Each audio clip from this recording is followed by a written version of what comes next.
That's some juice for the dub. That's a dub, babe. I take it. I take it, baby. Fighting against the black quarterback situation, and then you've got people telling you, your friends, saying that you can't make it. It just shows that some of the stigmas that have been against us for so many years are showing that they were just stigmas. I feel like, a black quarterback can never make it in college or professional. Everything is opening up now. It's not just that black quarterbacks are guys. What you have now is franchise elite passers. Assuming I'm rooting for everybody that's black. Yeah. Yeah. Assuming I'm rooting for everybody that's black. Yo. Look. Assuming I'm rooting for everybody that's black. Spent thousands of racks on handmade new rags. Assuming I'm rooting for everybody that's black. That's everybody from sports to college class to rap. No hat today. Wanted y'all to see the first line. Yeah, see the first line. Boom, boom. So, what's going on, y'all? My name's Keith.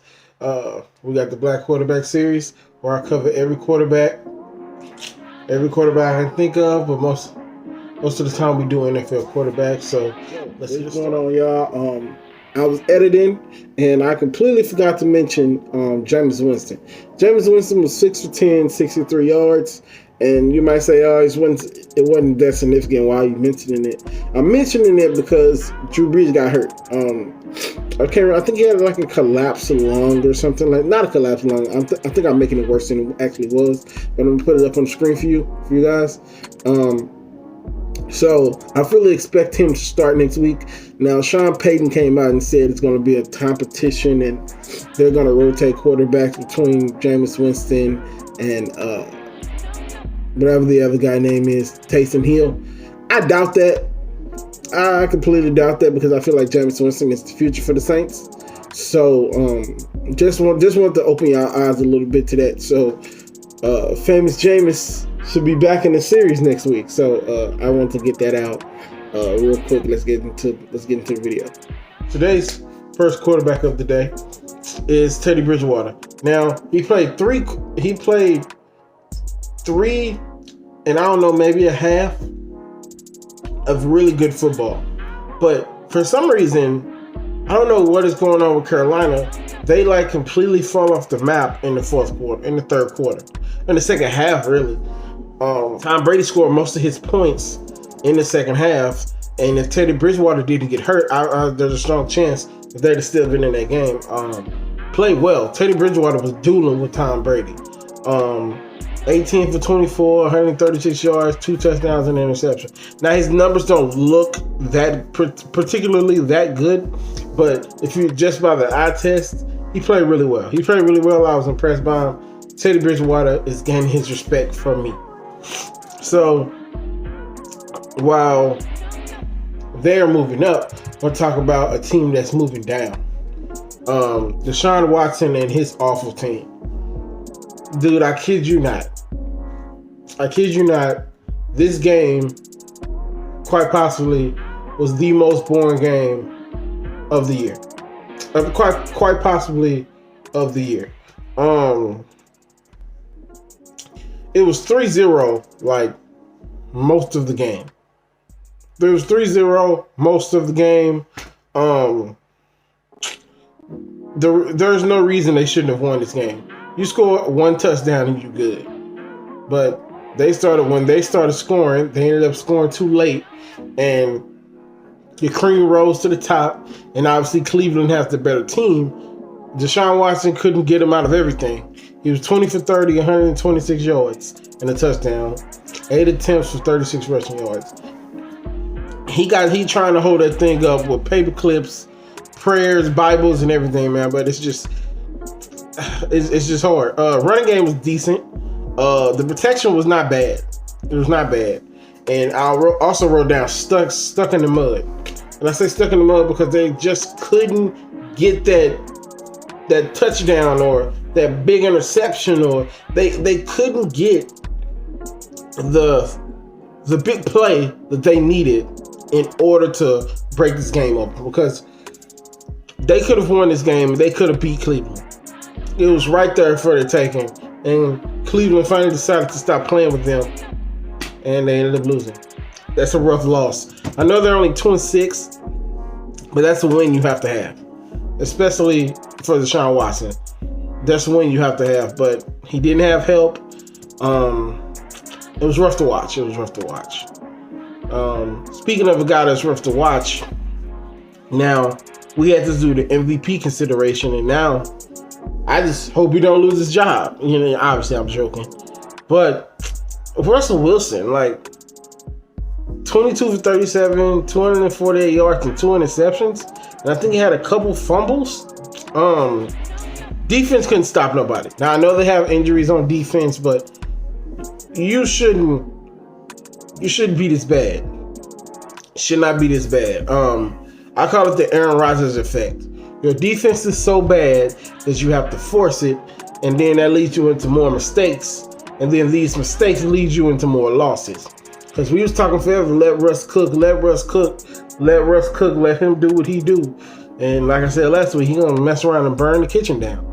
Hopefully this is a big game next week against him and another guy later on, and we're going to talk about him and this guy have a huge game on Thursday night, and I think whoever wins that game is going to be MVP and is going to win the NFC West. So we shall see.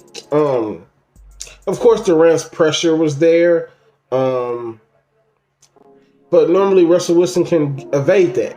He can evade that, make big plays downfield. Russell Wilson looks like the NBA players in Space Jam when they took away all their powers. That's how Russell Westbrook looks. Russell Wilson looks, and it's not a good sign. So we have a really good game, a great ending. Like, you couldn't have scripted this better ending. Kyler Murray played a really big time team in Buffalo. So he played Buffalo. He was 22 for 32, 245 yards, a touchdown, and an interception. 11 rushing attempts for 61 yards and 2 touchdowns. For like the first 3-4 possessions, they just couldn't get the ball. They couldn't get the ball in the end zone. This game is not even a contest if they can get the ball into the end zone. But they finally ended up getting the ball into the end zone. Kyler Murray started doing Kyler Murray things. Just electric. Like, if you haven't watched Kyler Murray play, I don't know what you're doing. You're missing out. Kyler Murray, I don't want to even put that out, but Kyler Murray is looking better than Lamar.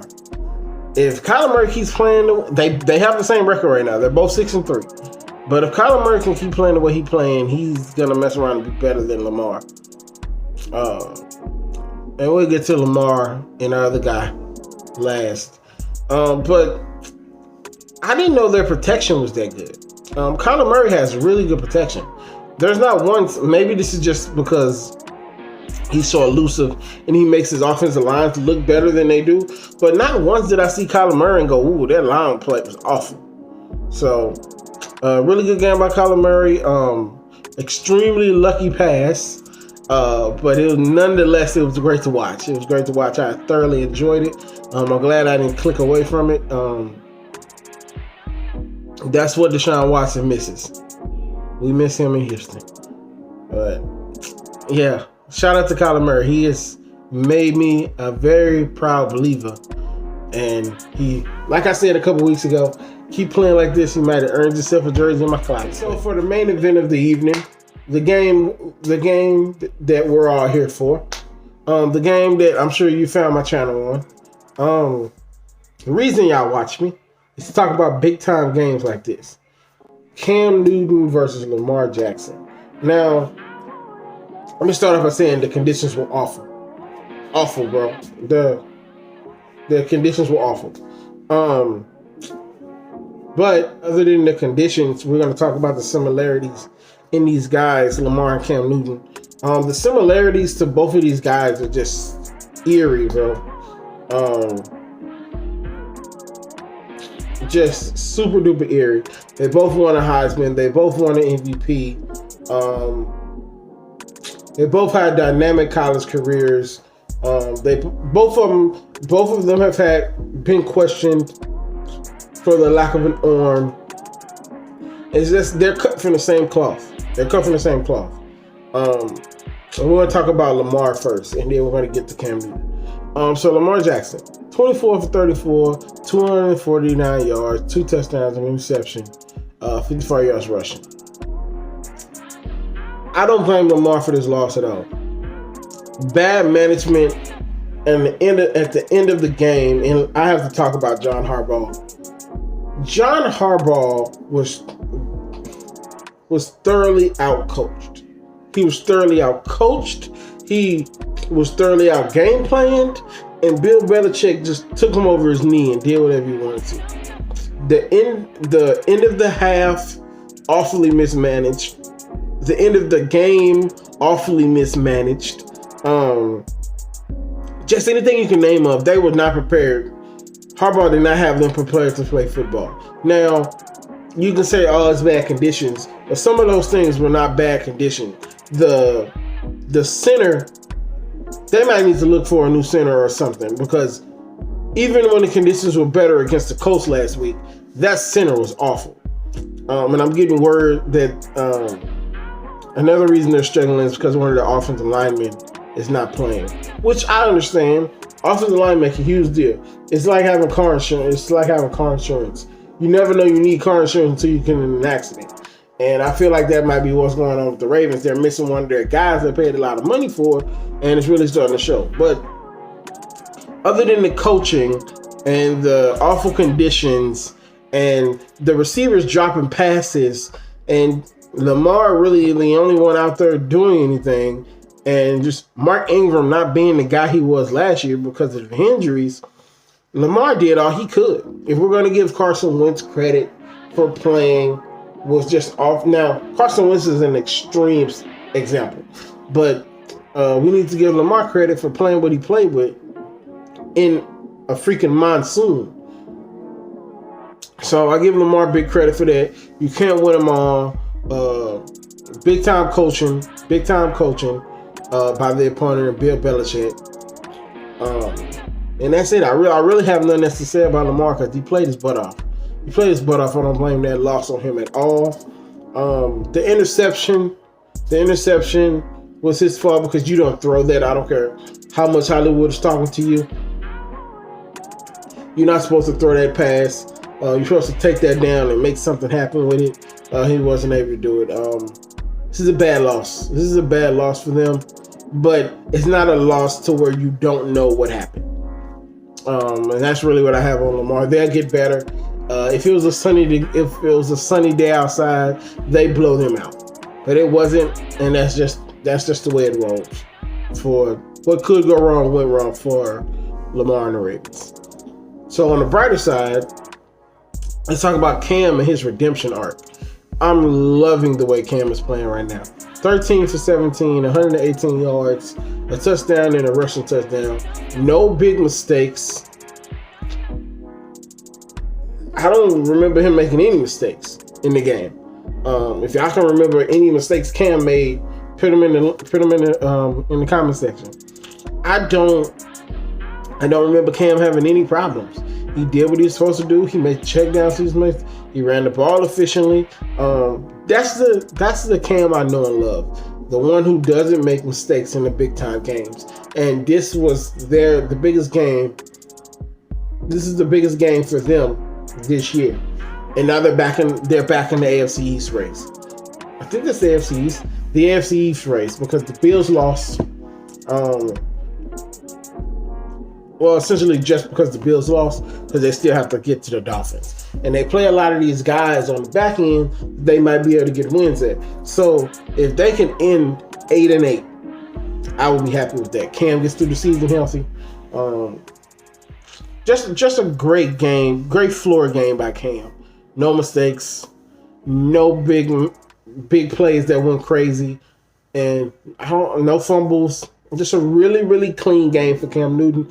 I am impressed. It looks like he's getting back to his old ways, and I'm super happy for it. So that's really all I got. That's really all I got for y'all. Wasn't really too much going on this week. It's just straight ball. Kansas City plays next week, so it's always a light show when Kansas City plays. I'm looking forward to watching that game, and the Thursday night game between Kyler Murray and Russell Wilson. It's gonna be a big time game. So Obviously, I'm going to cover it. And I'll see you guys next week on Wednesday to talk about it. Peace. Assuming I'm rooting for everybody that's black. Assuming I'm rooting for everybody that's black. Look. Assuming I'm rooting for everybody that's black. Spent thousands of racks on handmade new rags. Assuming I'm rooting for everybody that's black. That's everybody from sports to college class to rap.